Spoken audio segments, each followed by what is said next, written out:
Right, welcome ladies and gents, Jack here. So, you may have seen recently we've started these kind of first impressions videos with pedals, which I personally find a little bit more rewarding than going in-depth straight away. And I think hopefully you watching does the same thing, because ultimately the question that anyone wants to know when you're looking to buy a pedal is, does it sound good? The details and the specs don't matter as much as that crucial principle right there. So, in keeping with that spirit, I'm going to carry on today with a brand new pedal from our friends at Cornerstone. Wonderful company, which you will have seen on the channel before. John recently reviewed their, at the time they did it, the newest pedal was their wonderful Aquarium Univibe. Now we're going back into drive territory, and this is really where they made their name some years ago with the fabulous Gladio pedal, and since with the Antique as well. Now we've got this, the Imperium. I've got to say off the bat, the naming of these things is superb. Everyone has a super strong name to it, which implies it's going to be a super strong pedal as well. So, the Imperium, I'm led to believe, is a kind of merging of some of the different drive circuits they currently have. So we've got the Gladio single channel circuit on one side, and we've got the Antique on the other side, which is their Tube Screamer style circuit. So, as you're watching this video, the Gladio is no more. So this has kind of taken its place as the dual channel, really cool, kind of versatile, you know, every option under the sun basically in one box. So Gladio on one side, Antique on the other. Now, as I think is important to stress with this video series of first impressions, I have not played this pedal yet, and I don't really know that much about it. There will be a follow-up video that you'll see soon with myself and John and Emilio from Cornerstone, where we delve into the company's full lineup of pedals and their history as well, and we'll get deeper into what makes up the guts of the Imperium, but this is just going to be about the tones. So, if you've made it this far and you're still watching, now's the good stuff. Now we're going to hear some tones. So, clean tone today is an exotic XSC2 plugged into a wonderful Rev D20 amplifier with a little bit of spring reverb from a Line 6 HX Effects. That's it. I'm going to be quiet now and I'm going to play. Here's the dry tone.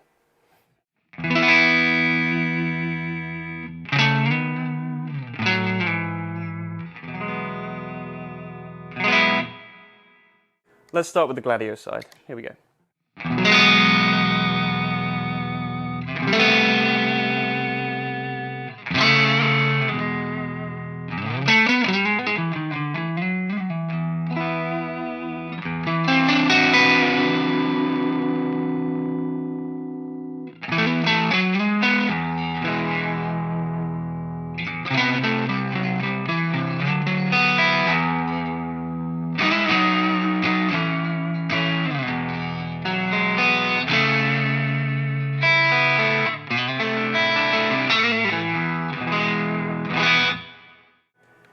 Alright, before I go any further and start messing with the controls, the Gladio I know to be kind of a Dumble-inspired preamp. That's kind of what the ethos of that design is, and you can hear it straight away. So I know that Dumble is kind of a buzzword, and it's used perhaps too frequently, but this is what that sound suggests to me when I hear that name.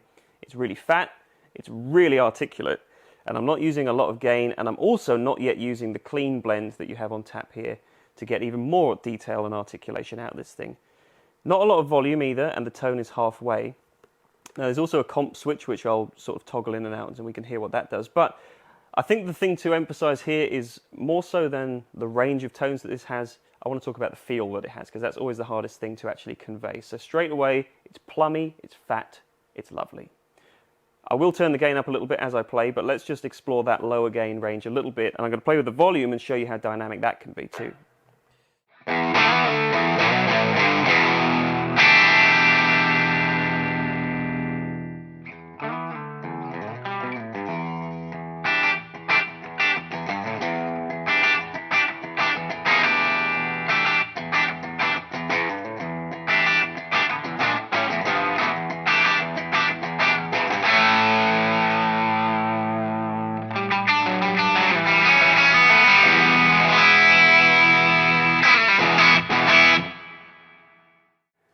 So chords work just as well as the single note stuff I was doing on the neck pickup as well. I'm going to turn the gain up a little bit, and we're going to mess with the comp switch and see what that does, and then I'm also going to bring in the clean blend. So we're going to have more gain but with more articulation as well.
So with the comp, I'm going to get onto the clean blend in a moment. With that down, way less output than when I turned it into the up position. So you can just feel the pedal just goes super wide and super open straight away. I actually prefer it, I think, in that mode. So I'm going to keep the volume down where it was.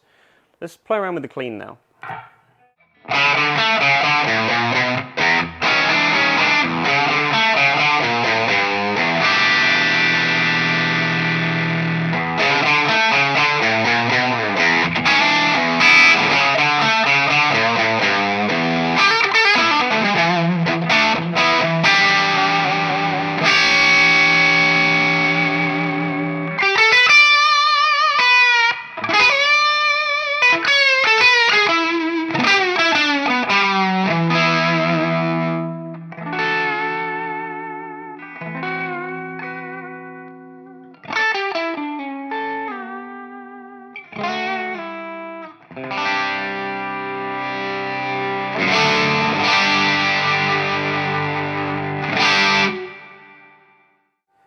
So contrary to what you might expect a clean blend to do, you might expect that kind of thins out the sound a little bit. Again, same as when I turn the comp switch on, the whole thing just goes in a really nice way. So actually, I think it's quite valuable to keep that up. Maybe not entirely all the way up, but with the higher gain sound, certainly it brings in some weight and it brings back the clarity too. I'm going to show you the dry tone once again so you can get a little bit of context back now we've tweaked stuff around.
I really like this because it doesn't overcook it.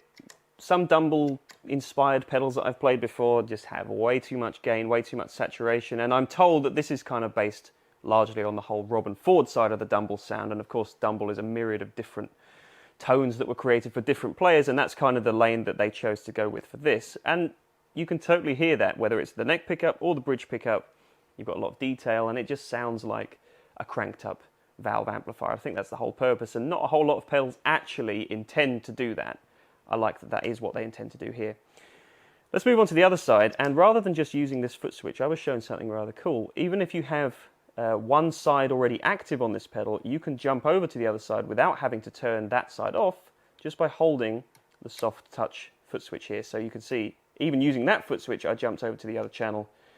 I think touches like that are what make Boutique exactly what, you know, it kind of shows you what you're paying for, just the brains that go into little touches like that to make the player experience that little bit more interesting and exciting and different. I think that's really cool.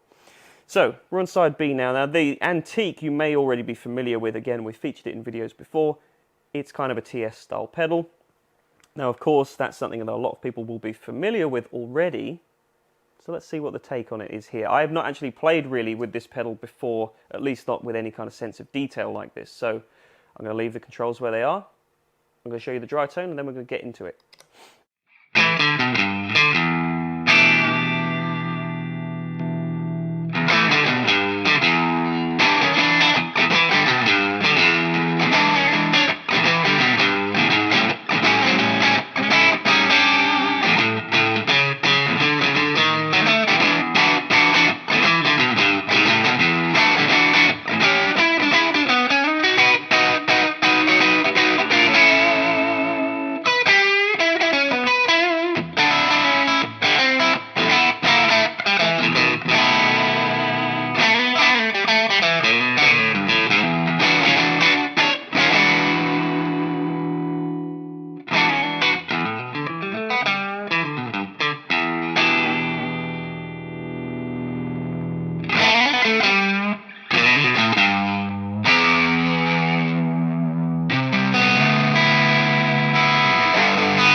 Now, to say it's TS inspired, I don't know many Tube Screamer style pedals that sound like that when you crank the gain up. It definitely has the traditional kind of Texan thing at the lower range from the gain pot, but it's got loads of extra top end clarity, which I really like. Now, there's a couple of little switches here as well, which look like they control the mids and the compression again. So we'll play with those quickly, but I like it pretty much how it was. So I hope this doesn't make it any worse. Let's see.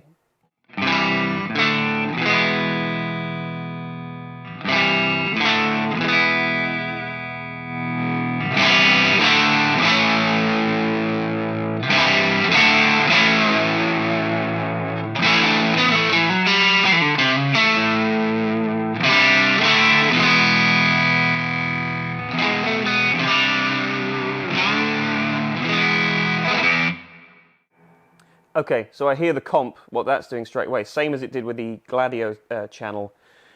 If you don't like Tube Screamers, just leave that in the up position, because if you historically haven't got on with that style of circuit and you wished it was more open and had more top-end detail and all that stuff I described from the off, it's all down to that switch. I'm thinking in its lower position like that, this is where you're going to get your more traditional style Tube Screamer sound, so let's hear that. I'll bump up the output a little bit to compensate too.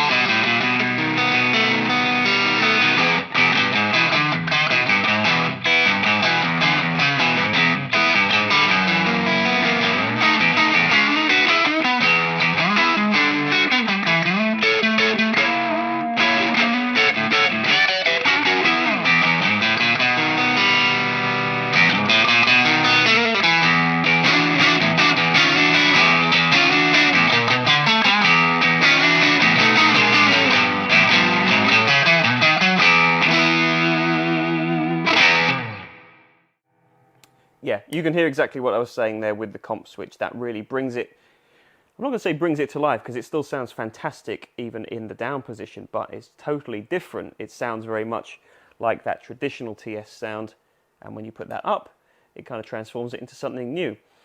So, as you heard, there's quite a bit of gain there as well, but the beauty, of course, of a two-in-one pedal is stacking them together, and the guys at Cornerstone tell me that kind of the reason this came to be is because these two individual circuits just stacked beautifully together. So the last remaining toggle switch is the one in the middle here, which changes the order.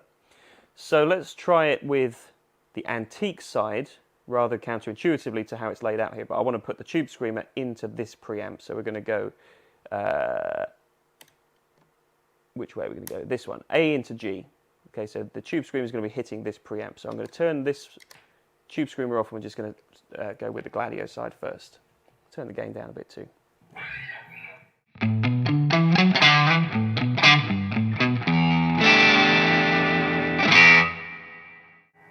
Just from the off, you can hear the real distinct difference. This sounds huge and open and amp-like, and this sounds a little bit more like your favorite overdrive pedal. I think they're going to work really well together. So that's the tone of that. Let's put the antique on now.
Well, they certainly do work very well together indeed. So I really like that way of doing things because you get the extra mid-range and compression from the Antique hitting the front of the Gladio as if you put an overdrive pedal in front of an already driving amp. But something not a lot of people maybe experiment with is that ordering.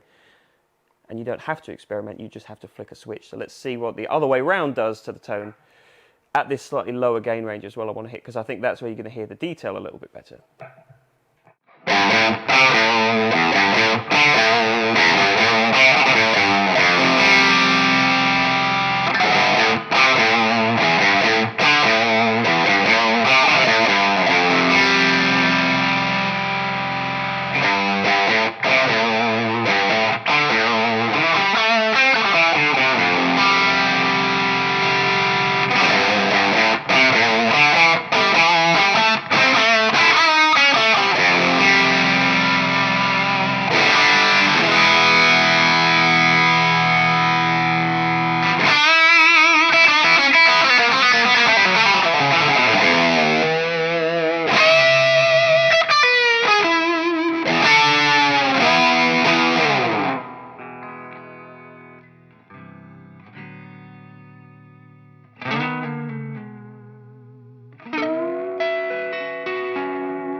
You don't really have to even turn it off because everything's still right there on the guitar.